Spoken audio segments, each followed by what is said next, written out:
Yo nací en León hace no mucho tiempo y todos los domingos mi padre me llevaba a casa de una señora que tenía un pañuelo negro que ataba con un doble nudo. Tenía una ceja que le recorría la frente de lado a lado. Tenía una nariz ganchuda, picuda, con una verruga con 2 pelos. Tenía una barbilla picuda con 2 pelos más blancos y además duros que cuando te besaba te pinchaba. Y tenía unas tetas que le llegaban por aquí. Y tenía unos dedos largos, largos, largos, largos que cuando te acariciaba la cara tú sentías lagartijas que te recorrían el cuerpo. Y mi padre me llevaba todos los domingos. ¿Sabéis quién era esta señora? Tu abuela. Mira. ¿Tú tienes una así también o no?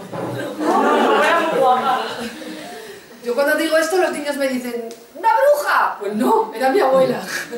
Y mi abuela nunca jamás me contó un cuento, fijaos. Y por mucho que yo me empeñaba, abuela, cuéntame un cuento. Que uno tiene abuelas que le han contado cuentos y a mí mi abuela nunca me contó cuentos. ¿A vosotros os cuentan cuentos las abuelas o no? Ya no. Vamos a la tuya. Oye, los muertos cuentan muchas cosas también, ¿eh? ¿No? Los muertos. ¿No? ¿Aquí sabéis palabras para hablar con los muertos o no? ¿No os enseñan esto en el colegio? La Ouija. Eso es una película americana.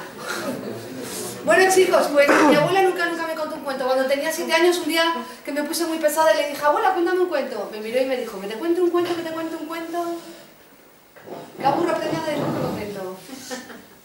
¿Lo ves? Pues lo había entendido la profe, no es nada, ¿eh? A ver, que lo repito. ¡Que te cuente un cuento, que te cuente un cuento! La burra preñada y el burro contento. Tardó, pero lo entendió, ¿eh?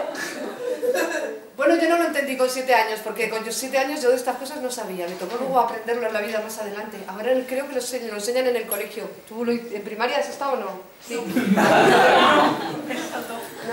Bueno, pues esto es un cuento, esos que se cuentan cuando uno no quiere contar cuentos. ¿Vosotros sabéis cuentos de estos de los de cuando uno cuenta que no quiere contar cuentos? ¿Sabéis el cuento de la buena pipa? ¿De qué? Yo no he dicho qué, he dicho que si sabéis el cuento de la buena pipa. Yo no he dicho que he dicho que si sabéis el cuento de la buena pipa. Sí. Yo no he dicho que sí, he dicho que si sabéis el cuento de la buena pipa. Y ella enreda esto y es un cuento de estos de nunca acabar. Pero hay otro cuento que a mí me gusta mucho, que seguro que conocéis, el cuento de María Sarmiento, ¿lo conocéis? Sí.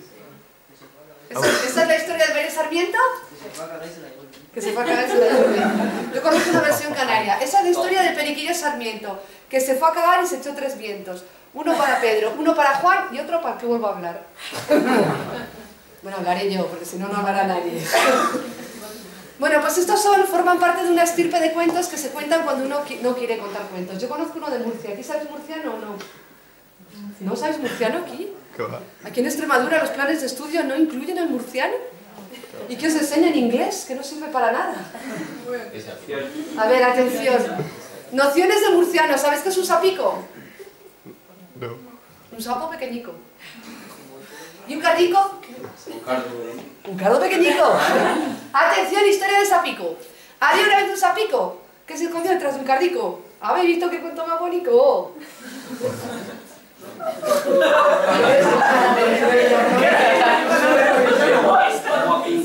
Bueno, este es un cuento de Murcia, un cuento murciano. Es uno de estos cuentos que se cuentan cuando uno no quiere contar cuentos. Pero yo sí quiero contar cuentos, así que voy a contaros un cuento. Bueno, voy a empezar contando que, bueno, mi abuela no contaba cuentos, pero yo aprendí a escuchar el silencio y a leer en los silencios. Y sobre todo aprendí a querer a la gente que no tiene voz. A la gente que no tiene literatura, sino folclore. A la gente que no tiene arte, sino artesanía. Y a la gente que no tiene religión, sino supersticiones. La gente que parece que no cuenta, pero cuenta más que nadie. Y fue así como me tocó aprender a leer para escuchar los cuentos. Y leyendo, acabé en la Universidad de Salamanca. Bueno, primero en León, luego estuve en Salamanca. Luego estuve en Italia, en Siena, en la universidad.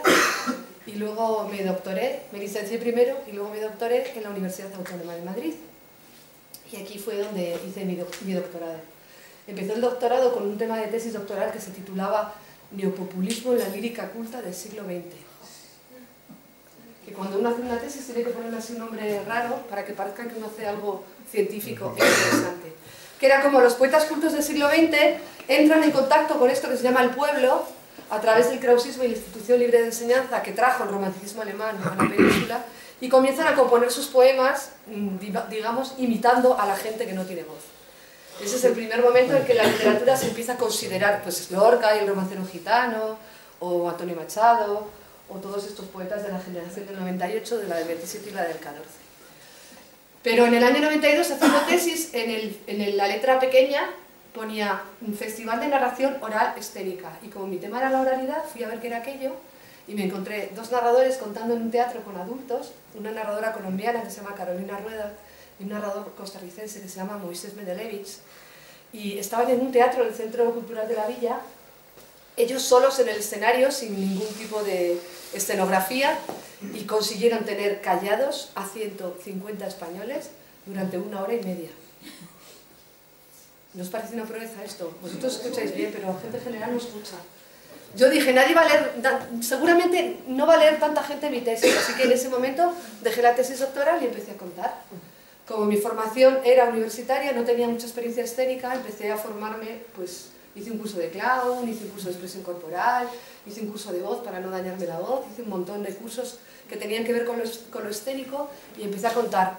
Pero solo contaba con adultos, contaba en un bar que se llama el Café de la Palma, con gente mayor porque no pueden entrar menores de 18 años, y estuve contando en este café todos los martes durante 11 años, fijaos. Bueno, en este y en otros muchos bares, porque en ese momento en Madrid, en el año 92, comienzos de los 90, había un movimiento de narración oral extensísimo en Madrid y la gente contaba en los bares. No se contaba con los niños en las bibliotecas. En las bibliotecas las maestras leían a los niños, Ana Peregrín y toda esta gente. Pero en los bares y en los teatros se contaba con adultos.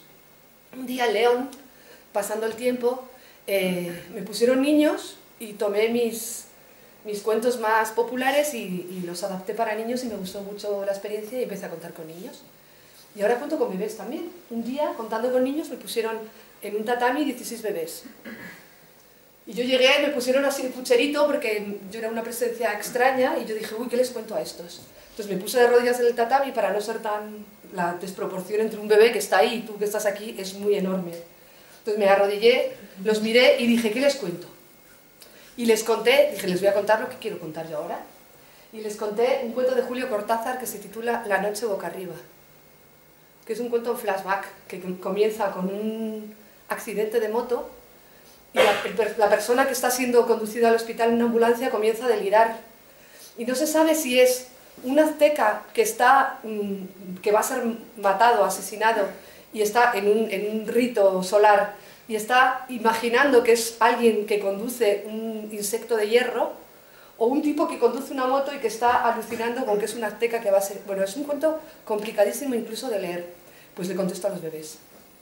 Y no os podéis imaginar, fue impresionante porque ellos no entienden las palabras. Lo que entienden son las emociones que tú pones en las palabras.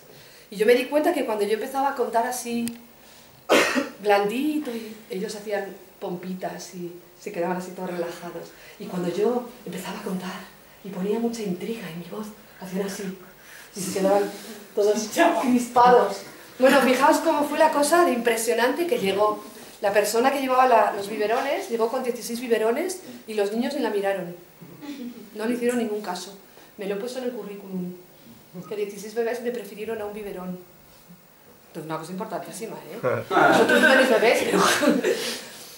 Bueno, salí de la biblioteca y me senté emocionada porque me pareció una comunicación por encima de las palabras, una comunicación de afecto a afecto, de sensación a sensación. Fue una cosa preciosa. Y desde entonces cuento con bebés. He contado también con bebés que no habían nacido, bebés que estaban en las barriguillas de las madres, ¿sabéis? Me falta contar en el momento de la concepción. Así cuando crezcáis, si alguno se anima y me invita, también cuento cuentos eróticos. Bueno, ¿por aquí hay alguien animado o qué? Bueno, pues contando.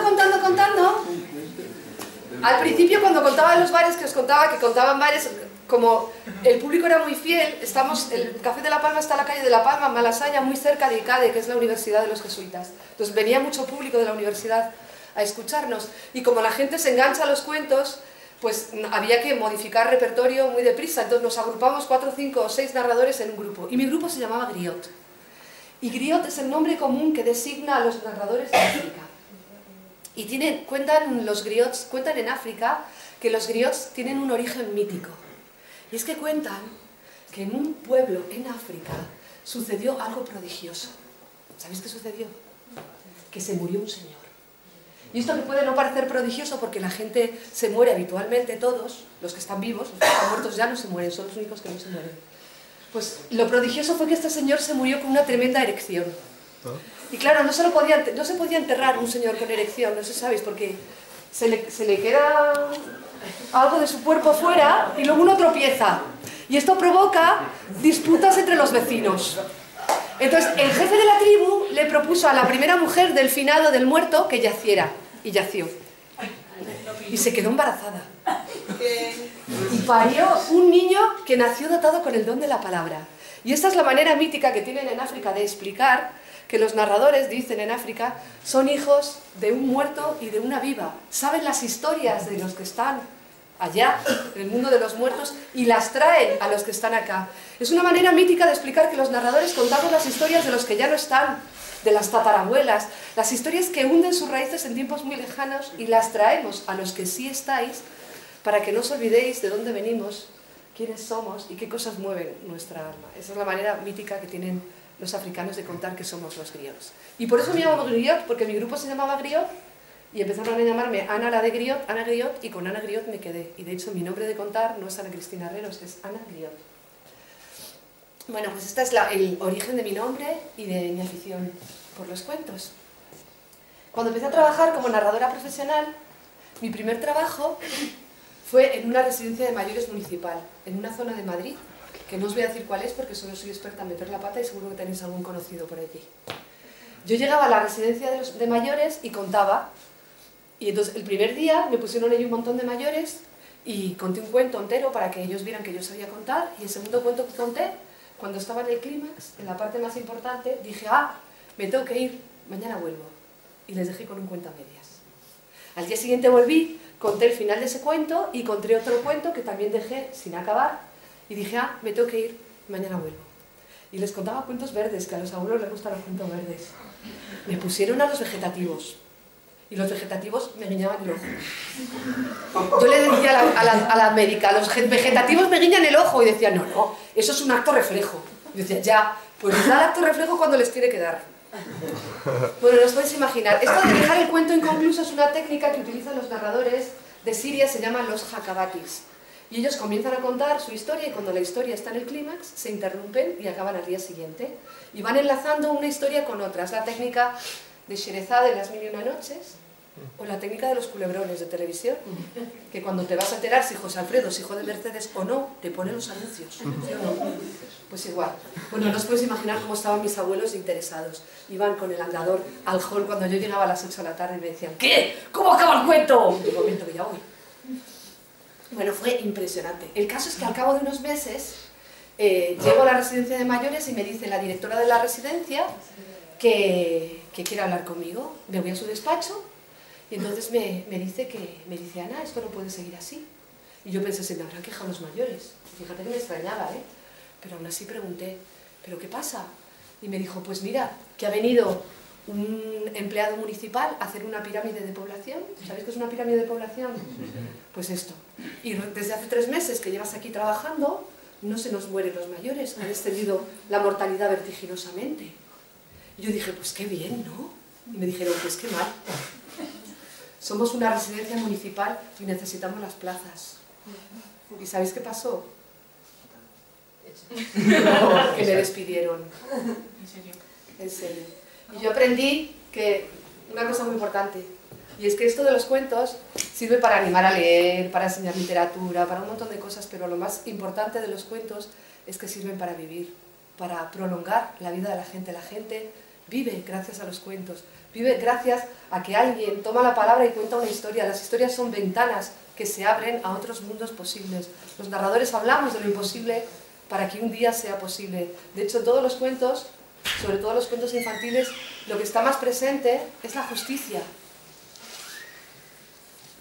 No hay cuento tradicional sin que haya una restitución de la justicia. Y eso es lo que contamos los narradores, la existencia, la posibilidad de que exista un mundo justo. Y eso es una cosa absolutamente revolucionaria y transformadora, como podéis imaginar. En esta cosa tan dulce que parece que somos los cuentacuentos, ¿verdad?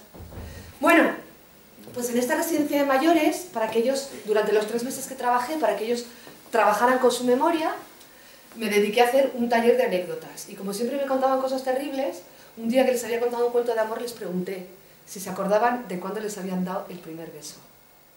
Claro, imaginaos, año 92, las abuelas del año 92 ya eran marcianas, ahora lo son mucho más, pero por entonces más. Hablaban y hablaban y hablaban con sus novios durante años, 6, 7 años, y no se besaban ni se daban la mano ni nada de nada, fijaos. ¿Aquí era así también o no? Sí, bueno. Sí.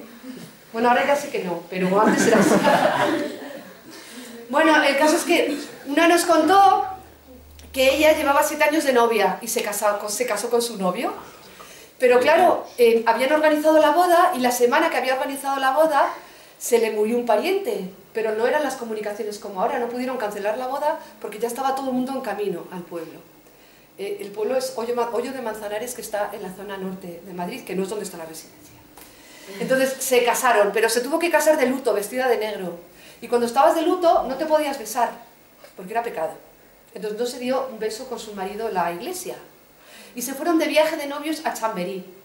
Pero no Chamberí, Francia, Chamberí, un barrio de Madrid.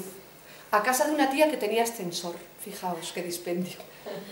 Y por la calle no te podías besar porque había una ley de escándalo público que si te besabas con tu marido te metían una multa de 25 pesetas, que era el jornal de un trabajador al mes. Y si te besabas con un señor que no era tu marido, te metían en la cárcel por prostituta. A ti, a él no, pero a ti sí. Entonces no se besaron en la calle, se metieron en la casa de la tía con ascensor, y en un ascensor de esos viejos, ¿sabes cómo son? Que tienen como, la cabina es de cristal y luego tienen una puerta metálica de rejilla y sube así como a tumbos. Pues se metieron en el ascensor con tan buena suerte que se metieron solos. Y aquel novio de 7 años recién marido le dio el primer beso a su mujer. Le dio un pico prolongado así. Pero cuando llegaron al tercero, ella se desmayó. Porque nunca le había dicho a nadie que se podía respirar mientras te besabas. Otra contaba que lleva con su marido a la fuente y iba con un cántaro aquí y otro cántaro aquí. Y ese día el señor cura estaba enfermo de alguna enfermedad rara, del estómago, seguro que los curas se ponen muy malos del estómago enseguida. Y entonces no iba con la bicicleta por el camino de la fuente, porque si no el señor cura pilotaba para que los chicos y las chicas no se dieran las manos ni se besaran ni nada de nada. Entonces ella iba así a la fuente y le salió el novio de detrás de una piedra y le dio un beso robado, aprovechando que tenía las manos ocupadas, porque si tiene una mano suelta le cae. Y ella empezó: ahora seguro que no te casas conmigo, que me ha dicho mi madre que las mujeres somos como los melones, que si nos catan luego no nos llevan a casa. ¡Ay, Dios mío, igual me pegas alguna cochinada! ¡Ay, anda que si me quedo embarazada! Seguro que ahora llego a casa y me nota mi madre que me han besado.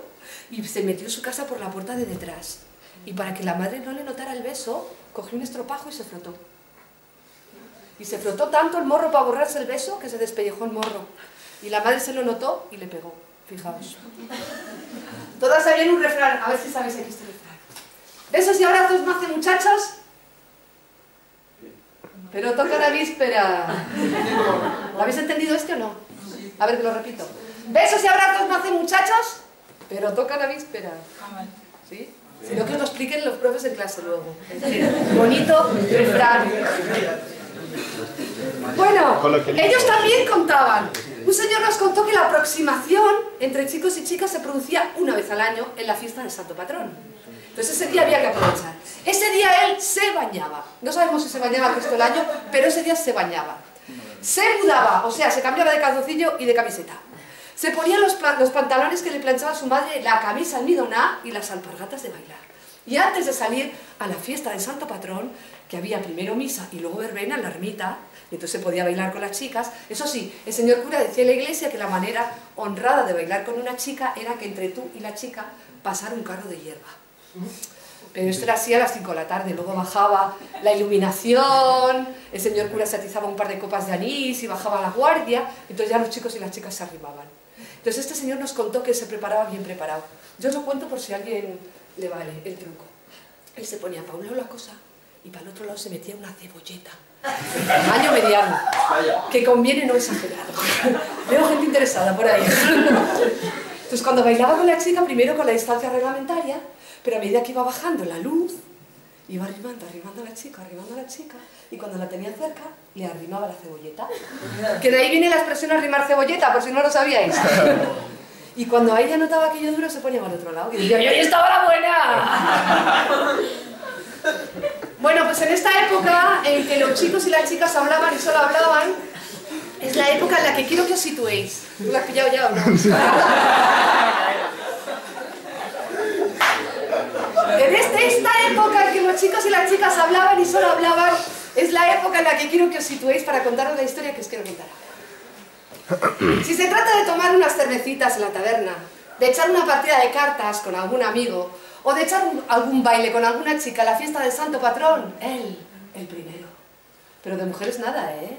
Porque él tiene novia, su novia, que lo espera todas las tardes, junto al tercer poste del telégrafo, en el camino de la fábrica. Veréis, por entonces él tendría 14 años, y llevaba pantalones cortos porque uno no se ponía de pantalón largo hasta que no se iba al servicio militar. Pero ya trabajaba, y no se llamaba explotación infantil, no, se llamaba hambre. Todos los días se montaba en su bicicleta y se iba a la fábrica de ladrillos.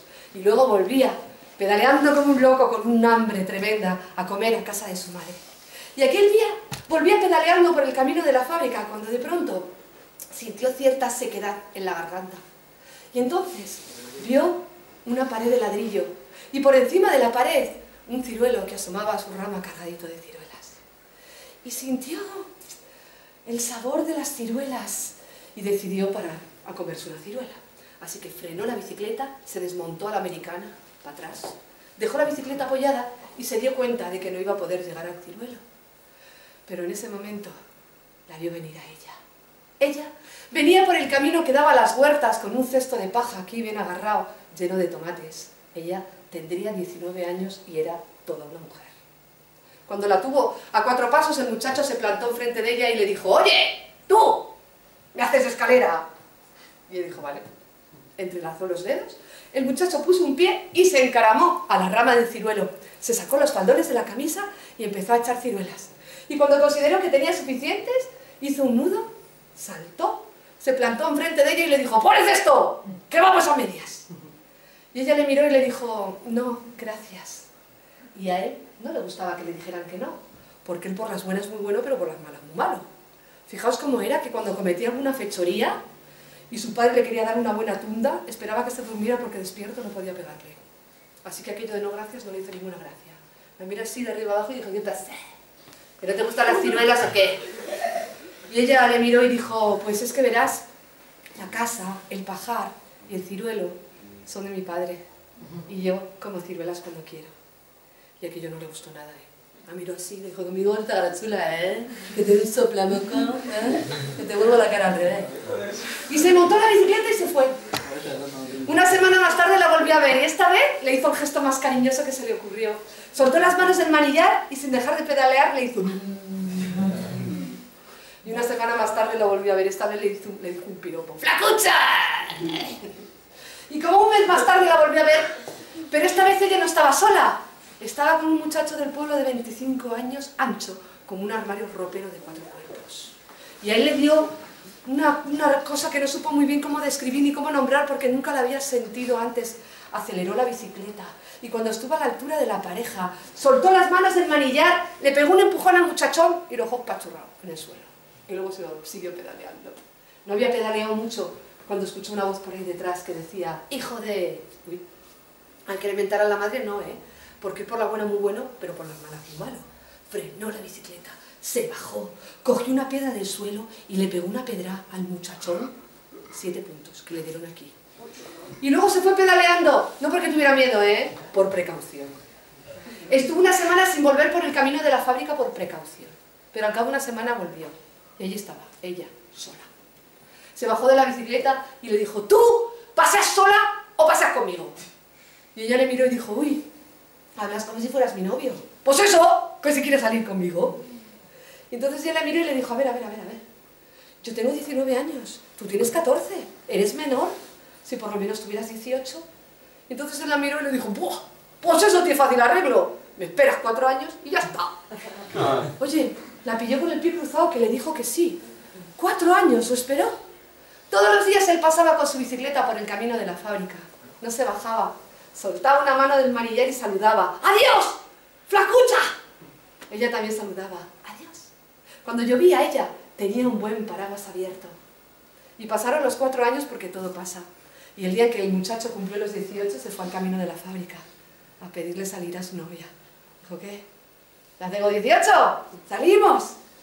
Y entonces ella le miró y dijo, ya, tú tienes 18 pero yo tengo 23. Y las chicas de mi edad están pensando en casarse y tener hijos. Si por lo menos hubieras hecho servicio militar. Y entonces él la miró y dijo, ya, ¿tú te has creído que yo soy tonto? ¿O qué? Cuando yo venga de la mili yo tengo 21, tú 25 y vuelta a empezar. Pero entonces ella lo miró y dijo, no, a medida que pasa el tiempo, las diferencias de edad se notan menos. No es lo mismo que una chica de 12 salga con un chico de 7, que una chica de 65 salga con un chico de 60. Bueno, él era bruto como un arao, pero lo entendió, ¿eh? Dijo, está bien, me voy a la mili, pero cuando vuelva te quiero ver aquí, ¿eh? Porque como vuelva y no te encuentre, te busco. Y aunque te tenga que sacar de debajo de la cama de tu padre, ¿eh? Que te saco por los pelos y te doy con la bicicleta a la cabeza. Descuida, dijo ella, que yo te espero. Y se fue el muchacho a la mili, a León. Pasó un frío. Estuvo los 20 y tantos meses que duraba entonces la mili detenido. Por buscar bronca, por faltarle a la autoridad, por pelearse. Un desastre. Pero el día en que le dieron la papeleta de licenciamiento, se volvió a su pueblo. Y sin quitarse siquiera el traje de militar, se fue al camino de la fábrica a buscar a su novia, dispuesto a que como no la encontrara, la buscaba debajo de la cama del padre, ¿eh? Pero no tuvo que buscar mucho, porque allí estaba, junto al tercer poste del telégrafo en el camino de la fábrica. Esta vez el muchacho tenía mucha sed también porque no se había tomado ni siquiera un vaso de agua. Así que miró y dijo, ¿qué? Nos tomamos unas ciruelas, como las de aquella vez. Y ella lo miró y dijo, uy, no va a poder ser. Y ya sabéis que a él no le gustaba que le dijeran que no. Así que la miró de arriba abajo y le dijo, ¿y se puede saber por qué no va a poder ser? Y entonces ella lo miró y dijo, pues verás, sucedió hace 3 meses. Se cayó un candil en el pajar. Y el pajar se incendió. Y la casa, mi padre, mi madre, mi hermano y yo, todos perecimos en el incendio. En un momento éramos un montón de cenizas y nada más. Entonces él miró y vio que a través de la efigie de aquella mujer fantasma se podía ver la hierba del camino, la madera del poste del telégrafo y el cielo rojo del atardecer. Estiró su mano para acariciar su rostro y su mano atravesó la cara de aquella mujer fantasma. ¿Te he hecho daño? No, dijo ella. Estoy aquí porque prometí que te esperaría, pero ahora me puedo ir. Entonces él la miró de arriba abajo y le dijo, tú de mí no te ríes, tú te quedas aquí y me esperas. Y dentro de 30, 40 o 50 años, cuando yo me vaya, nos vamos juntos. Oye, la pilló con el pie cruzado, que le dijo que sí. Desde entonces han pasado 25 años y él ya no lleva pantalones cortos, lleva pantalones largos. Pero todos los días pasa por el camino de la fábrica. No se baja, suelta una mano del manillar y saluda. ¡Adiós, flacucha! Y ella también saluda. ¡Adiós! Ahora, aunque llueva, ella no necesita tener ningún paraguas abierto. Por eso, ¿lo entendéis? Si se trata de tomar unas cervecitas en la taberna, de echar alguna partida de cartas con los amigos, o de echar un baile con alguna chica en la fiesta del santo patrón, él, el primero. Pero de mujeres nada, ¿eh? Porque él tiene novia. Su novia, que lo espera todas las tardes, junto al tercer poste del telégrafo, en el camino de la fábrica.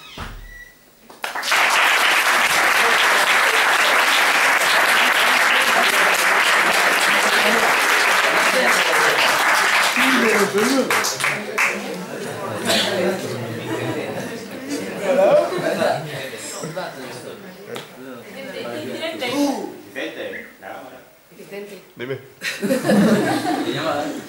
Bueno, este es mi primer libro. Lo escribí un poco por encargo, bueno, no exactamente por encargo, me contrataron para hacer un trabajo de investigación en cuentos tradicionales durante la guerra de Kosovo. Trabajamos en un proyecto europeo, cinco doctores en lengua y literatura española y hispanoamericana, expertos en tradiciones orales. Yo trabajé en territorio mediterráneo español y luego un investigador trabajó en Mediterráneo portugués, que no tienen, pero dimos el Algarve como Mediterráneo. Luego alguien trabajó en Francia y alguien trabajó en Italia. Y hicimos un trabajo de investigación en fuentes folclóricas explicando que los cuentos albaneses, los kosovares, los catalanes, los murcianos no tienen diferencias, son iguales y que por lo tanto no tienen mucho sentido los independentismos ni los nacionalismos en lo que a cultura se refiere, porque los cuentos populares, que son los cuentos que contó la gente desde tiempos inmemoriales, no tienen patria, no tienen papeles, no necesitan papeles, son humanos, son de la humanidad.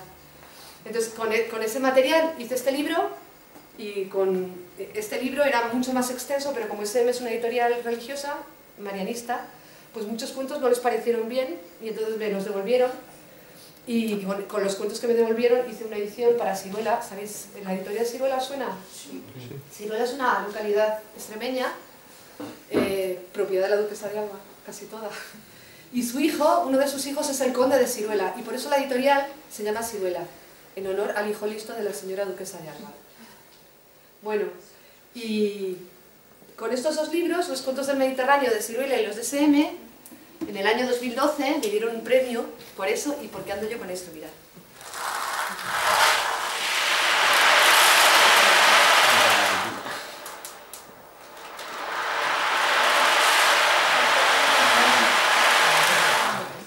¿A qué os suena? A la playa. A la playa. ¿Y a qué playa os suena? ¿A cuál? A la de Barra.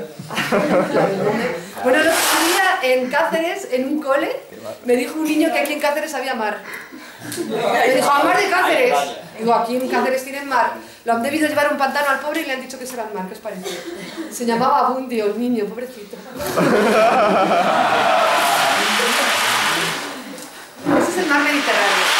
Pero este instrumento que se llama pandero oceánico, y que es un instrumento que viene de África, y lo utilizan los griots en África, acompañan a la gente que vive y acompañan a la gente que muere. Y tocan este instrumento cuando muere un adulto, para recordarle al muerto que se está yendo a dónde va su alma. Va a la madre mar, de donde salimos también. Cuando muere un niño tocan un instrumento que se llama pluricuerda, que es un instrumento que solamente se toca cuando mueren los niños. Y el griot le canta al niño con su pluricuerda una canción que dice: tranquilo niño, que tu madre está aquí.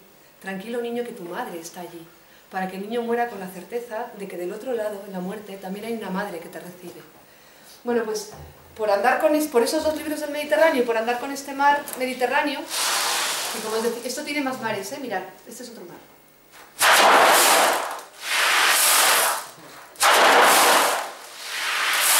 ¿Este cuál es? El Cantábrico. Muy bien, el Cantábrico. ¿Y este? Muy bien.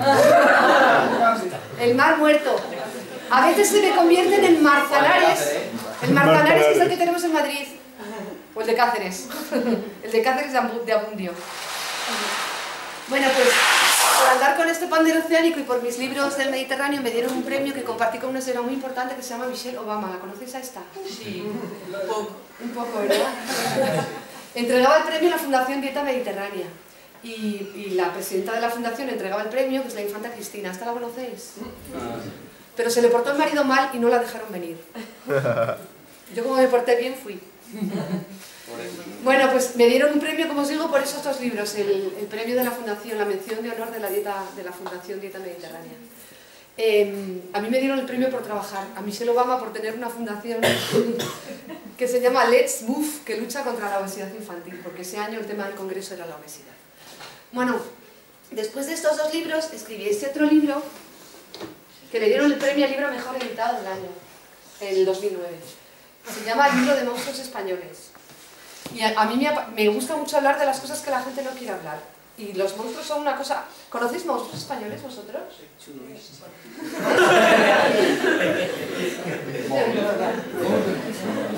Chucky no es un monstruo español. Es de película americana. ¿No conocéis monstruos españoles? Atención, no se puede confundir un monstruo con un político, ¿eh? No se puede confundir un monstruo con un político, porque los monstruos se caracterizan porque tienen algo... Porque, a ver, atención, los monstruos se caracterizan porque tienen algo grande, y los políticos lo tienen todo pequeño, sobre todo esto. La palabra monstruo viene del latín. A mí me gusta mucho el latín porque en mi tierra hay un refrán que dice, que me encanta: mujer que sabe latín, ni tiene marido ni tiene buen fin. ¿Esta la habéis entendido? Vais a tener que preguntar mucho hoy en el... A ver, que la repito. Mujer que sabe latín, ni tiene marido ni tiene buen fin. ¿La habéis pillado ahora o no? Ay. Bueno, el caso es que la palabra monstruo viene del latín. Demonstrare, que significa enseñar, y de ahí viene la palabra maestro también. Un doblete. ¿De monstruo? Sí, señor, de monstruo. ¿Sabéis por qué? Los maestros sí son monstruos, y son monstruos porque tienen algo muy grande, que es su sabiduría. Un monstruo es algo que se te pone delante. Un monstruo es algo que se te pone delante y te muestra algo de ti que tú no quieres ver. No se puede confundir con un asustaniños. Un asustaniños es el coco. Duérmete, niño, que viene el coco y se come a los niños que duermen poco. Los monstruos que sirven para una finalidad se llaman asustaniños. Un monstruo es otra cosa. Un monstruo tiene que ver con miedos que tenemos la gente a cosas. Por ejemplo, este monstruo de aquí, mirad, es uno de los monstruos más fértiles de la tradición oral, que seguramente lo vais a reconocer. ¿Ves este de aquí? Este. El hombre de saco, muy bien. ¿Y sabéis qué miedo simboliza el hombre de saco? Es el miedo de las sociedades sedentarias a los nómadas, a los que no tienen nada que perder porque vienen con un saco o con una maleta. Y por eso a la gente que siente que tiene algo que perder le da miedo. Es el miedo al inmigrante, el hombre de saco. Luego, este monstruo, ¿veis que tiene un ojo aquí? Es pariente de un monstruo griego. Este es de la cornisa cantábrica. Se llama el ojáncano. Y tiene una mujer que se llama la ojáncana. El ojáncano es así calvo, por aquí, peludo por el resto del cuerpo, así como vuestros padres, pero más. Con un ojo aquí amarillo de legañas y una boca así de grande. Y su mujer tiene el pelo así greñudo y tiene tetas como mi abuela, que le llegan por aquí. Y cuando corre le molestan. ¿Y sabéis qué hace con ellas? Cortárselas. ¿Cómo se nota que no tienes tetas? Ivy, ¿tú qué harías? ¿Tú que tienes ese problema? Atención, se pone la teta derecha en el hombro derecho y la izquierda en el izquierdo. Porque si te la cruzas te ahogas. Chicas, esto no me enseñan en el colegio, es una cosa muy útil para la vida futura. Y corre detrás de sus presas. ¿Y sabéis qué come el ojáncano y el ojáncano? Niños y niñas. Los monstruos que devoran niños y niñas son muy fértiles también en la imaginación infantil y son los monstruos que más les gustan a los niños. ¿Sabéis por qué? Porque le ponen nombre a un miedo que tienen todos los niños y todos los que tenemos padre y madre, que es el miedo a ser devorado, a que no te dejen ser, a que te quieran proteger tanto que no te dejen ser, que eso es una cosa muy de madre. Pues ese miedo se llama ojáncano, ojáncana, se llama tragaldabas. ¿Os suena lo de tragaldabas? Más o menos, sí. ¿Y sabéis qué vence a este monstruo? Una cosa muy pequeña, una hormiga, y casi siempre lo que vence al monstruo son las cosquillas, es el humor, porque lo que vence al miedo es la risa. Bueno, hay una extremeña, no sé si la conocéis. Este vive en Cuenca y se llama loricuerno, mirad, tiene 3 cuernos. Y si te pilla por Cuenca, son muy importantes los nombres de los monstruos, mucho. Si te pilla por Cuenca y te toca con un cuerno ahí, Te pone mirando para ella.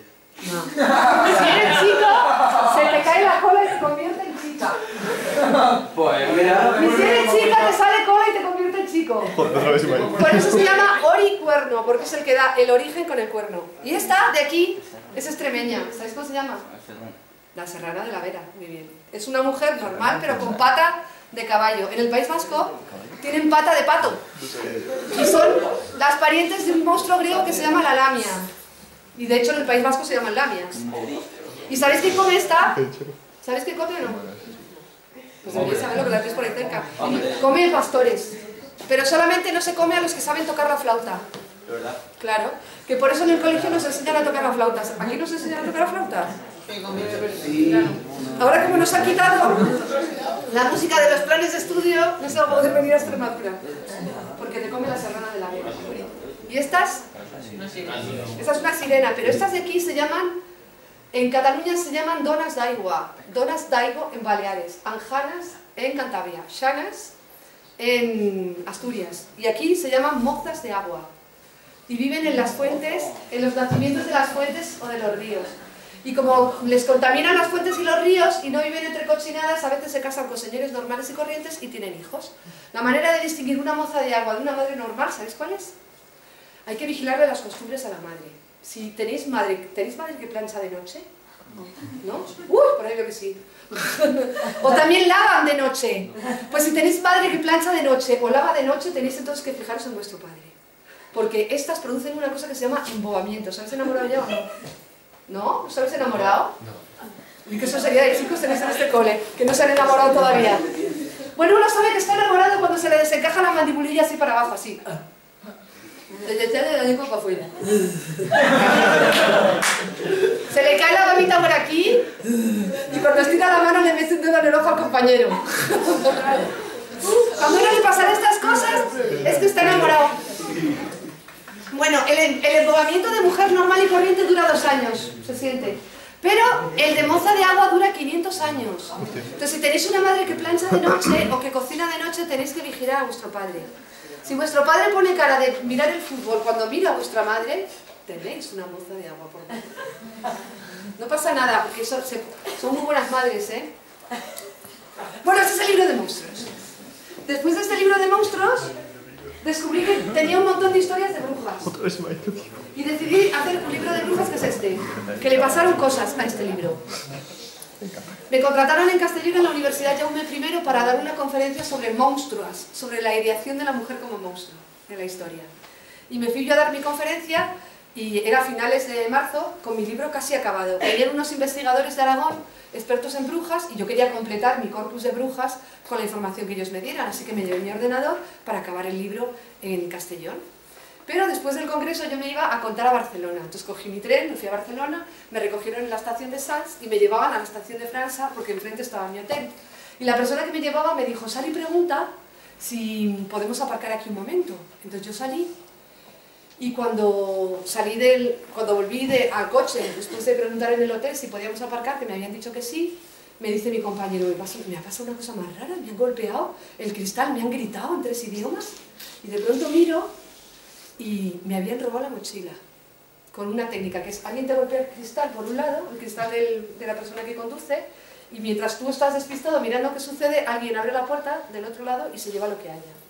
Total, que me habían robado la mochila con el ordenador dentro y el libro de brujas dentro. Y tenía una copia en un pendrive, pero estaba también en la mochila. Entonces me fui a la comisaría de los Mossos de Escuadra y pregunté a la policía que si sabían dónde había algún sitio donde yo pudiera comprar mi ordenador recién robado. Y me dijeron, si supiéramos dónde venden objetos robados, iríamos a detenerlos, porque es un delito.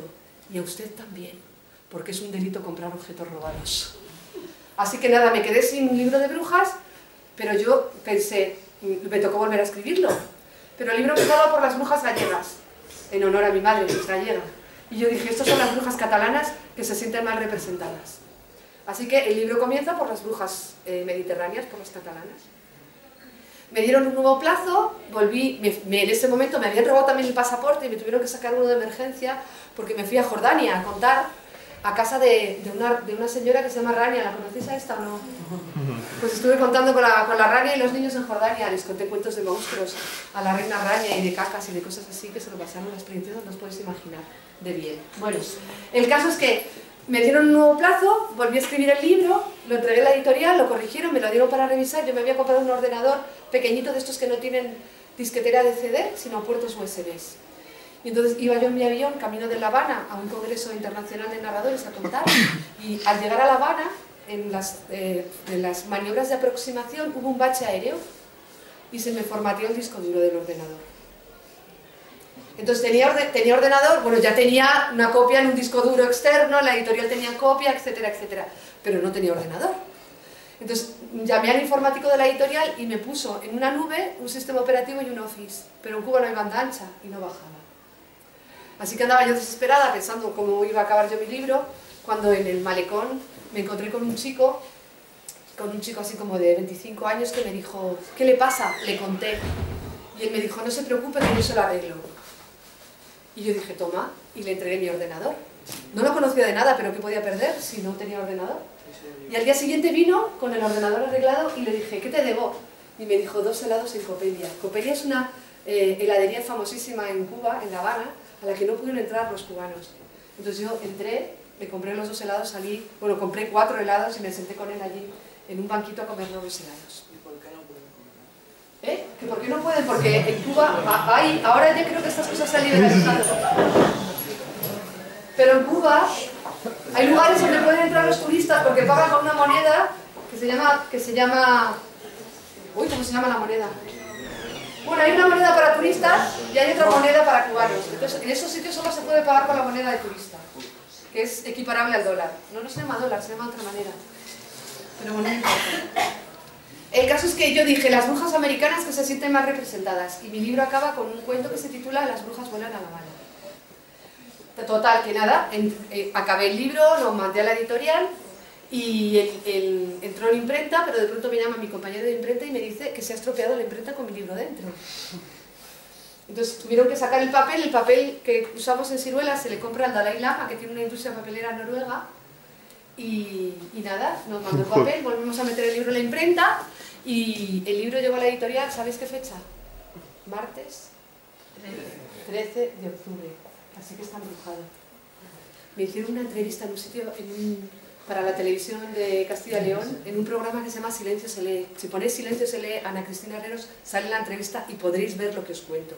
Entonces, era en un castillo en Trigueros del Valle, y estaban los libros así abiertos. Silencio se lee. Estaban los libros así abiertos, y de pronto en la última toma, cuando llega la cámara, se acerca, estaba el parapeto con los libros abiertos, yo delante y el cámara. Pues de pronto, en la última toma, el libro de brujas hizo y se cerró. ¿Se ha asustado?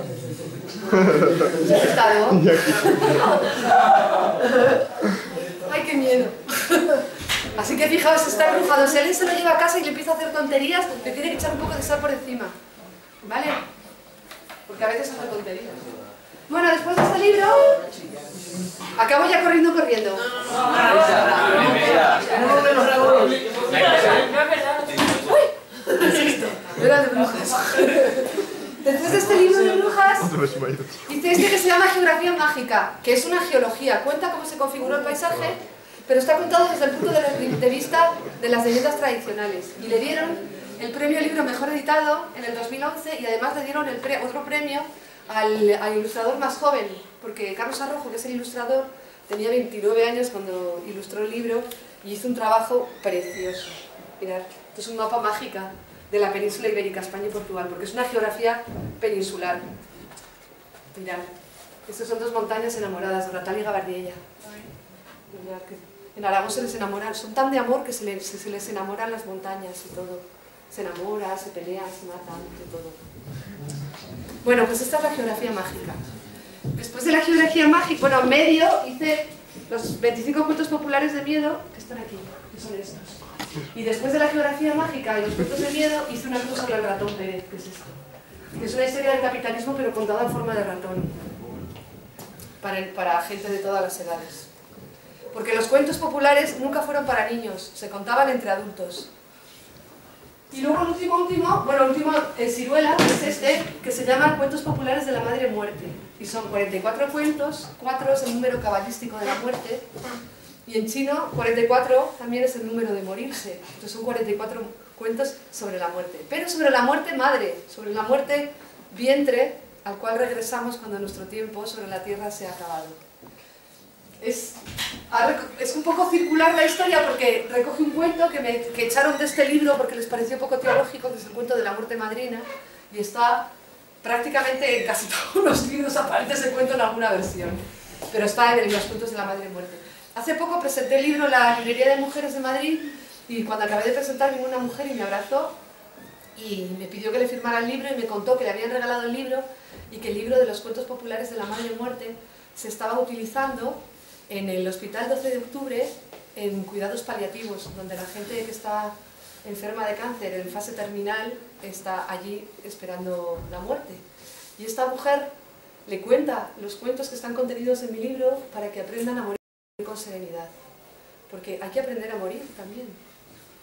De hecho, fijaos, estuve con los indios guayús, que viven entre Colombia y Venezuela, y son impresionantes. Ellos se mueren 2 veces. La primera vez que se mueren, los entierran solos. Los ponen en una mata, matan cabras y se come todo el mundo cabras y los entierran solos, para que aprendan a ser muertos. Y a los 4 años los desentierran y los vuelven a enterrar, pero comunitariamente porque ya saben ser muertos. Fijaos. Bueno, pues después de ese libro de los cuentos populares de la Madre Muerte, estos son los 2 últimos. Este se llama Cuentos Antiguos de Gran Canaria y es un trabajo de recopilación de memoria oral que he hecho conectando a los niños de Gran Canaria con sus abuelos. Escucharon los cuentos y luego vinieron a contarnos los cuentos. Ellos me contaban los cuentos de sus abuelos, con lo cual establecíamos la cadena intergeneracional, y yo les contaba los cuentos de los pueblos de al lado, y establecíamos la vecinal. Y este trabajo de recopilación en memoria oral, seguramente lo vamos a hacer aquí en la provincia de Cáceres, en La Raya, en la frontera con Portugal, para conectar tradiciones de acá y de allá, que seguramente serán las mismas, además, con algunas contadas en portugués y otras en castellano o en rayano, que he descubierto que es un idioma divertidísimo. Y el último, bueno, este es posterior y este es anterior, este se llama La Mujer Esqueleto, y es un cuento inuit, que estuvo primero aquí en los cuentos populares de la Madre Muerte. Inuit es esquimal, y es un cuento de iniciación femenina, digamos. Es una mujer que desprecia a sus pretendientes y acaba casándose con 2 animales. Y pierde la piel y se convierte en una mujer esqueleto. Y le toca aprender a sentir y a ser mujer otra vez, y lo consigue cuando encuentra a alguien que la quiere como es, y cuando ella aprende a quererse como es también. Es un cuento de tradición oral esquimal. Y bueno, no sé si queréis preguntar algo. ¿Eh? ¿No te he oído? ¿Queréis preguntar algo, decir algo o algo? Por ahí tiene una pregunta. La historia de la foto. Eso. Es una historia que yo no cuento, ¿eh? Me llamaron para un colegio de primaria de Cáceres. Y cuando llegó al colegio habían trabajado todo, matemáticas, de estas cosas que hacen los maestros por proyectos. Entonces habían trabajado todo con mis libros.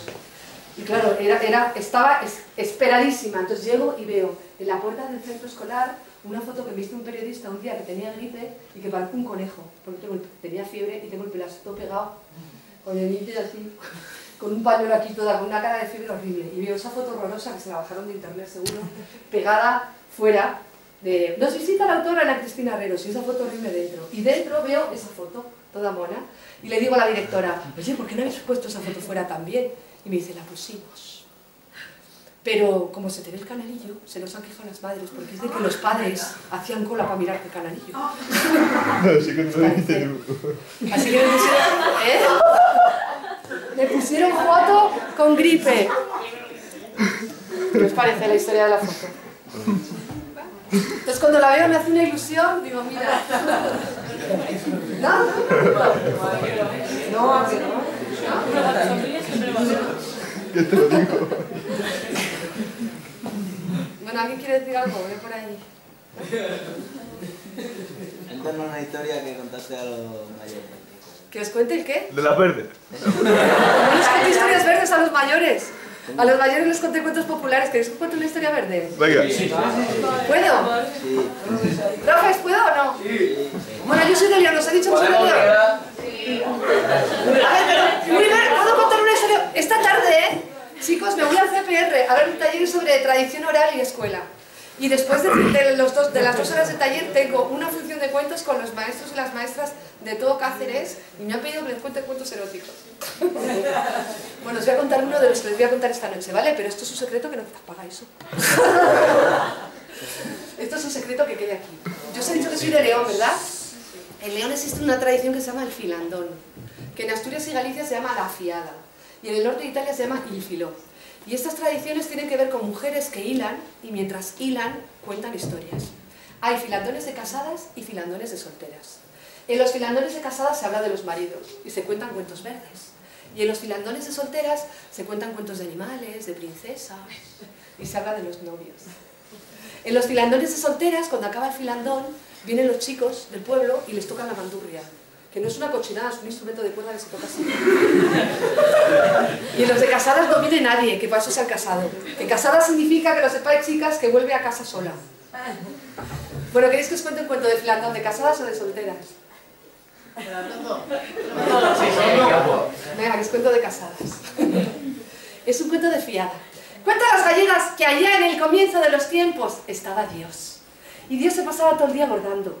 Bordaba en punto de cruz o crucetilla, petit pois, que nos llamarían los franceses. Se bordaba Dios unos cojines con un triángulo y un ojo, que quedaban de bonitos. Y se bordaba unos caminos de mesa largos, largos, largos, largos, con la J, la H y la S, que luego los judíos se los ponen aquí, pero eran caminos de mesa que se bordaba Dios. Y andaba un día Dios bordando y dijo, me voy a coser un hombre. Cortó el patrón de hombre con un poco de arpillera así, de hacer un cojín que le había quedado, ¿sabéis? Cortó así como las galletas americanas. Puso dos, metió relleno para que no fueran planos, que a veces parecen que son planos, pero no son. Cogió la aguja, el hilo, le hizo un nudo un poco gordo, pero dijo, va total, no se le va a ver. Y empezó a coser al hombre por donde se empiezan los hombres, por la entrepierna. Y cosió, cosió, cosió, cosió, cosió, cosió, cosió, cosió. Y al llegar al otro lado, había calculado fatal el hilo. Le había sobrado un trozo, bueno, así, con el nudito de la punta. Dijo, anda, me ha quedado este con eso por ahí colgando, un día voy y lo arreglo. Y Dios se volvió a su labor de bordado y dejó al hombre por ahí. Y el hombre se aburría muchísimo. Y estaba todo el día intentando pegar palique con Dios, charlar con alguien. Y Dios tenía la labor de punto retrasadísima. Y dijo, mira, le voy a coser una mujer y que se apañe. Cortó el patrón de mujer, que es como las galletas americanas, ¿sabéis? Pero como era el segundo que hacía, le quedó muchísimo mejor. De aquí, de cabeza, le quedó bien. Puso dos para que no fuéramos planas, que a veces lo parece, pero no somos. Metió el rellénico para adentro, cogió la aguja, el hilo, le hizo un nudo más apañado, dijo, y más pequeño, dijo, si le queda por ahí colgando como al hombre, que no se vea tanto. Y empezó a coser a la mujer por donde se empiezan las mujeres, por la entrepierna. Y cosió, cosió, cosió, cosió, cosió, cosió, cosió, cosió, cosió, cosió. Y al llegar al otro lado, había calculado fatal el hilo. No le había llegado el hilo para coser a toda la mujer entera. Le había quedado un trozo por ahí descosida. Dijo, anda, mira, me ha quedado esta por aquí descosida. Un día voy y la arreglo. Y Dios se volvió a su labor de bordado y dejó al hombre y a la mujer por ahí por la creación. Y dicen las gallegas que Dios se olvidó del hombre y la mujer y que gracias a este olvido de Dios nació el amor. Que es este impulso que sienten los hombres todo el día con el nudo colgando. Nosotras intentando rematarnos bien rematado el descosido. Y por eso se dice desde entonces que follamos como descosidos.